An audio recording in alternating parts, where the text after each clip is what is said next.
Just 2 weeks ago, the Centers for Disease Control blamed a Pennsylvania dairy farm as the source of a deadly Listeria outbreak. First News wanted to know, could an outbreak like that happen here?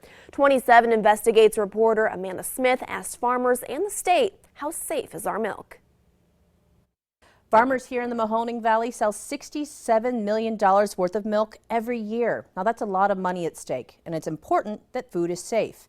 Inspectors with the Ohio Department of Agriculture keep a close eye on all of those dairy farms.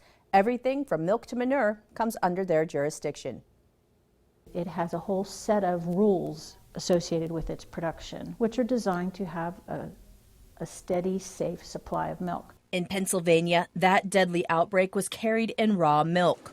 All milk in Ohio is pasteurized, meaning that most bacteria are killed before it gets to the store.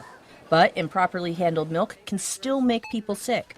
In Ohio, the CDC says 6 people have gotten sick from contaminated milk in the last 4 years. Oh, we get inspected a lot, especially here on the farm. You know, it starts over at the parlor. We have our state guys come in down there. They check and look over and make sure the equipment's nice and clean. In Ohio, those inspection reports are public record. First News went over all of those reports and found few violations.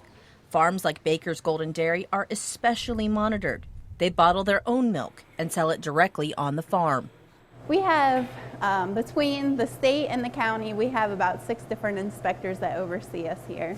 The dairy did have an isolated incidence of higher than acceptable bacteria levels. They now make sure their milk collection system is completely cleaned.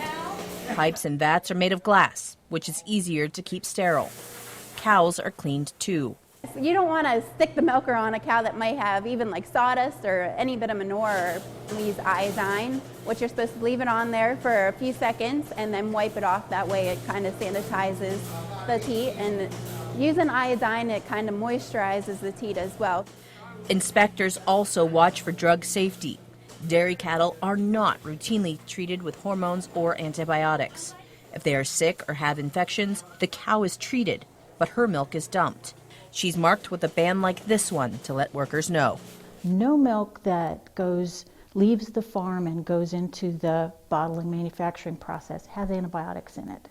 Milk from several farms is often shipped on the same tanker truck. It all gets mingled together. To make sure milk is drug-free, samples are taken at the farm by delivery drivers. Then, at the bottling plant, samples are tested. If drug residue is found, the farmer who caused it is on the hook. The farmer who it's determined had the contaminated milk, maybe a band fell off and somebody milked the cow inadvertently into the bulk tank, that farmer has to pay for that whole tanker truckload of milk. Those farmers also had their licenses suspended for several days. Milk is shipped from every farm every day. Out of all of those deliveries, only 3 samples tested positive for drugs last year. Mercer County also has several dairy herds, but inspection records are more difficult to obtain in Pennsylvania, and I didn't get them in time for this report. Reporting in the studio, Amanda Smith, WKBN 27 First News.